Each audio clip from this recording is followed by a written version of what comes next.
හොඳයි. ඉතින් අපේ යාළුවා අදත් ආයුබෝවන් කියලා කෘෂි නිවුස් YouTube channel එකට සාදරයෙන් පිළිගන්නවා. ඉතින් යාළුවනේ ඔන්න අද දවසේ ඔයාලට ගොඩක් වැදගත් වෙන තවත් පුංචි තොරතුරක් ඔයාලත් එක්ක බෙදා හදා ගන්න තමයි බලාපොරොත්තු වෙන්නේ. ඉතින් අපේ යාළුවන්ට මතක ඇති මීට දවස් 30කට කලින් මම ඔයාලා වෙනුවෙන් ඉදිරිපත් කළා ලංකාවේ ඕන තැනක පෝච්චියක බෝංචි වගා කරමු කියලා වීඩියෝ එකක්. ඉතින් මේ වෙනකොට යාළුවනේ මම මගේ ගෙවත්තේ පෝච්චියක බෝංචි වගාව කරලා හරියටම දවස් 30ක් සම්පූර්ණ වෙලා තියෙනවා. ඉතින් මම ඔයාලට පොරොන්දුවක් ලබා දුන්නා මේ මම කරන සියලු වගාවල තොරතුරු දිගින් දිගටම ඔයාලට වීඩියෝ වශයෙන් තොරතුරු ඉදිරිපත් කරනවා කියලා.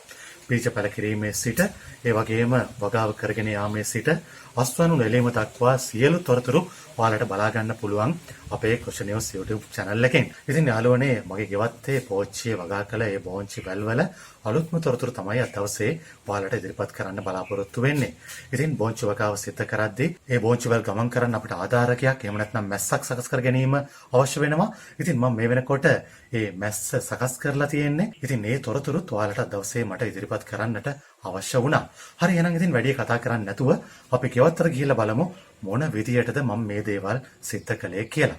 හොඳයි ඉතින් යාළුවනේ මේ තියෙන්නේ මම පෝච්චියේ මගේ ගෙවත්තේ වගා කළ බෝංචි වැල් කීපය.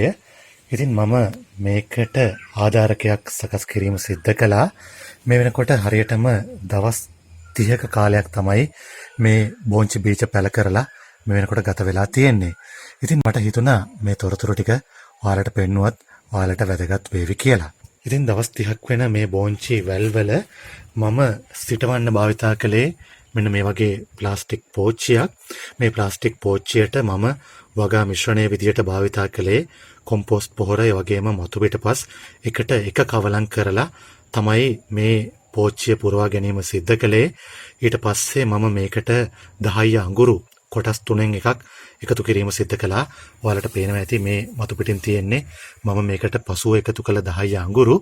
හැබැයි අපිට මේ මිශ්‍රණය සකස් කරද්දිම 10 අඟුරු කොටස් 3න් එකකුත් මේකට කවලම් කරන්න පුළුවන් නම් ඒක ගොඩක් සාර්ථකයි. ඉතින් 10 අඟුරු වලින් වෙන ප්‍රයෝජන ගැන අපේ යාළුවෝ මේ වෙනකොට දන්නවා. 10 අඟුරු වලින් මේ භෝග ශාකයට මේ බෝංචි වැල් වලට සිලිකන් කියන පෝෂකය ලැබීම සිද්ධ වෙනවා. ඉතින් සිලිකන් කියන පෝෂකය ලැබීම නිසා මේ කොළවල මේ පටකවල මාංශල ගතිය අඩුවීමක් සිද්ධ වෙනවා. ඉතින් විශේෂයෙන්ම සෛල බිත්තිය ශක්තිමත් වීම සිද්ධ වෙනවා. එහෙම වුණාම මේ බෝංචි කොළවලට මේ බෝංචි වැල් වලට හානි කරන කෘමි පලිබෝධක සතුන්ගේ හානි අඩුවීම සිද්ධ වෙනවා. විශේෂයෙන්ම විදල යුෂෝරා බොන මයිටාවන් කෝඩිත්තන් සුදුමැස්සන්ගේ වගේ පලිබෝධකයන්ගේ හානි අවම වීම සිද්ධ වෙනවා. ඉතින් ඒක නිසා තමයි මේ විදියට මම වගා මිශ්‍රණයට මේ 10 අඟුරු එකතු කිරීම සිද්ධ කළේ. ඉතින් ওই විදියට මේ පෝච්චියට මම මතු පිටපස් ඒ වගේම කොම්පෝස්ට් පොහොර 10 අඟුරු මේ විදියට එකට 3න් 1 අනුපාතයෙන් කවලම් කරලා මේ පෝච්චිය පුරව ගත්තට පස්සේ මේකට ඇති වෙන්න පුළුවන් විශේෂයෙන් පාංශු දිලීර අවම කරන්න පාංශු දිලීර හානි වළක්ව ගන්න මම මේකට පාංශු ප්‍රතිකාරම කිරීමක් සිද්ධ කළා. ඒ සඳහා මම පාංශු දිලීර නාශකයක් තමයි භාවිතා කළේ. ඉතින් මේකට මම කැප්ටාන් කියන දිලීර නාශකයෙන් තමයි පාංශු ප්‍රතිකාරම කිරීම සිද්ධ කළේ. ඉතින් කැප්ටාන් වලට අමතරව ඔයාලට හෝමායි එහෙම නැත්නම් තිරාම් වගේ පාංශු දිලීර නාශකයක් වුණත් මේ පසෙන් එන දිලීර රෝග හානි වළක්ව ගන්න අපිට ප්‍රතිකාර කිරීම සඳහා භාවිතා කරන්නට පුළුවන් හැකියාව තියෙනවා. ඉතින් මේ විදිහට පුරවගත පෝච්චියේ බෝංචි බීජ තමයි මම සිටුවා ගැනීම සිද්ධ කළේ. ඉතින් මේ වෙනකොට දවස් 30ක් ගත වෙලා ගිහිල්ලා තියෙනවා. ඉතින් මේ බෝංචි බීජ පැලවෙනකොට මේ වැල් යනකොට සාමාන්‍යයෙන් දවස් 14ක් 15ක් විතර වෙද්දී මේ වැල් වලට අපි ආධාරකයක් සැපයීම අවශ්‍ය වෙනවා. ඉතින් අන්න ඒ වෙනුවෙන් තමයි මම මෙන්න මේ ආධාරකය සකස් කිරීම සිද්ධ කළේ. ඉතින් මේ ආධාරකය සකස් කරගත්ත ආකාරය පිළිබඳවත් මම ඔයාලට තොරතුරු කියන්නම්. මගේ ගෙවත්තේ බොහොම කුඩා ඉඩකඩක් තමයි තියෙන්නේ. ඉතින් මේ කුඩා ඉඩකඩේ පෝච්චිය මම මෙන්න මේ විදියට සංස්ථාපනය කළා.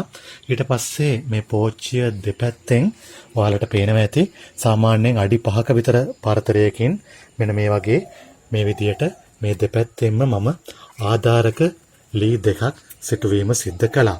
ඉතින් මේ තියෙන්නේ ඒ විදියට මම ඒ සකස් කරගත්ත ආධාරක ලී දෙක මේ විදියට පෝච්චිය දෙපැත්තෙන් තමයි මම ඒ ආධාරක සිටුවා ගැනීම සිද්ධ කළේ. සාමාන්‍යයෙන් අඩි 5ක් 6ක වගේ උසකින් යුතු ලී ආධාරක දෙකක් තමයි මම මේකට භාවිතා කළේ. විශේෂයෙන්ම සඳහන් කරන්න ඕන මේ බෝංචි වගාව සිද්ධ කිරීමේදී මේවායේ ඇතිවෙන මල් පරාගණය වීමට අපිට ඒ මල් ඇතිවෙන කාලයේදී මම ඔයාලට කලින් සඳහන් කළා අපි ජල සම්පාදනය කිරීමක් කරන්න ඕන, ජලය ස්ප්‍රේ කිරීමක් සිද්ධ කරන්න ඕන. ඉතින් ගොඩක් උසට මේ ආධාරක සිටවුවොත් අපිට ඒ කටයුතු සිද්ධ කරගන්න අපහසු වෙනවා. ඉතින් ඒක නිසා සාමාන්‍යයෙන් අපේ උසට මේ ආධාරක සකස් කර ගැනීම ගොඩක් වැදගත් වෙනවා. ගොඩක් අපේ වගාවට ඒක පහසුවක් වෙනවා.